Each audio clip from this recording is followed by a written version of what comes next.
আশার কোনো শেষ নেই, আশা অন্তহীন।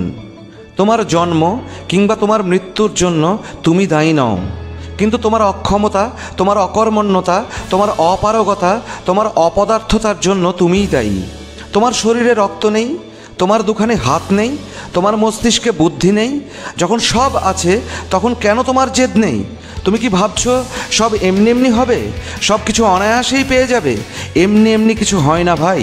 সফল হতে গেলে খাটতে হবে, ঘাম ঝরাতে হবে, জেদি হতে হবে। তোমার বাবা আজও কাজে যান, তোমার মা সংসারের ঘানি টানেন, আর তুমি সারাদিন গেম খেলে বেড়াও, ভবঘুরে হয়ে ঘুরে বেড়াও।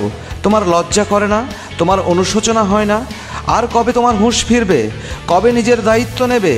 অনেক তো হলো, এবার তো নিজের মধ্যে জেদ বাড়াও। চারপাশের মানুষ যখন তোমাকে খারাপ বলে, যখন তোমাকে বাজে তকমা দেয়, তখন তুমি হজম করো কিভাবে? তোমার খারাপ লাগে না? মনে হয় না যে তাদের ধারণা বদলে দিই? খারাপ তোমার হয়তো লাগে না, কিন্তু তোমার বাবা মায়ের ভিতরটা পুড়তে থাকে।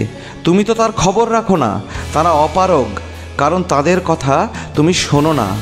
তবে শুনতে তোমাকে হবেই, আজ না হয় কাল, সেদিন যেন খুব দেরি হয়ে না যায়। তাই আজ এখন থেকে নিজেকে বদলাও, নিজের জেদ বাড়াও, নিজেকে সম্পূর্ণ অন্য মানুষ বানাও। আমি তোমাকে বলছি, শুনতে পাচ্ছ কি? তুমি নিজের আচরণ বদলাও, মানুষের চোখে নিজের ইমেজ বদলাও, নিজের জেদ আকাশ ছোঁয়া করো, নিজের লক্ষ্য নির্বাচন করো, তারপর সেটা পাওয়ার জন্য কাজ করে যাও। বেশিরভাগ সফল ব্যক্তির শুরুটা তোমার মতোই ছিল, কিন্তু তারা নিজের জায়গা বানিয়েছেন অদম্য জেদের দ্বারা। সেজন্য তুমি হতাশ হয়েও না, দাঁতে দাঁত চেপে লড়ে যাও। মানুষ আজ বলছে তোমার নামে, কাল হয়তো ভুলে যাবে, কিন্তু তুমি নিজে আয়নার সামনে দাঁড়াতে পারবে তো? সেদিন নিজেকে ক্ষমা করতে পারবে তো? যদি না পারো, তাহলে আজ থেকেই নিজেকে বদলাতে শুরু করো, নিজের খারাপ অভ্যাসগুলোকে ত্যাগ করো, একটু একটু করে আত্মসংযমী হও, নিজের জেদকে নিজের ব্রহ্মাস্ত্র বানাও, সেই অস্ত্র নিয়ে জীবন যুদ্ধে নেমে পড়ো। দুর্বল মানুষদের কোনো জেদ থাকে না, তাদের থাকে শুধু অজুহাত, তাদের থাকে শুধু অভিযোগ, অন্যের সম্বন্ধে অভিযোগ, পরিস্থিতির সম্বন্ধে অভিযোগ, সুযোগ না পাওয়ার অভিযোগ। কিন্তু তুমি তো সুযোগ পাচ্ছ, তোমার তো কোনো অভিযোগ থাকার কথা নয়। বরং কৃতজ্ঞ থাকো এই ছোট্ট জীবনটার জন্য, যেটা তুমি উপহার স্বরূপ পেয়েছ। নিজের বুদ্ধি এবং পরিশ্রমের সংমিশ্রণ ঘটাও, নিজেকে এমন উচ্চতায় নিয়ে চলো যে ছোটোখাটো ঘটনা যেন তোমাকে বিচলিত করতে না পারে।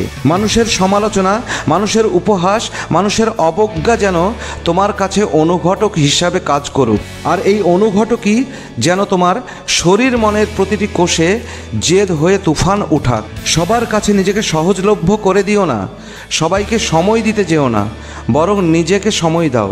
নিজের সম্ভাবনাগুলোর উপর মনোনিবেশ করো, নিজের ভিতরে ডুব দাও, সেখান থেকে মণিমুক্ত তুলে নিয়ে এসো। নিজেকে এমন জেদি বানাও যে তুমি যা চাইবে সেটাই ঘটবে। নিজের ত্রাণকর্তা তুমি নিজেই হও।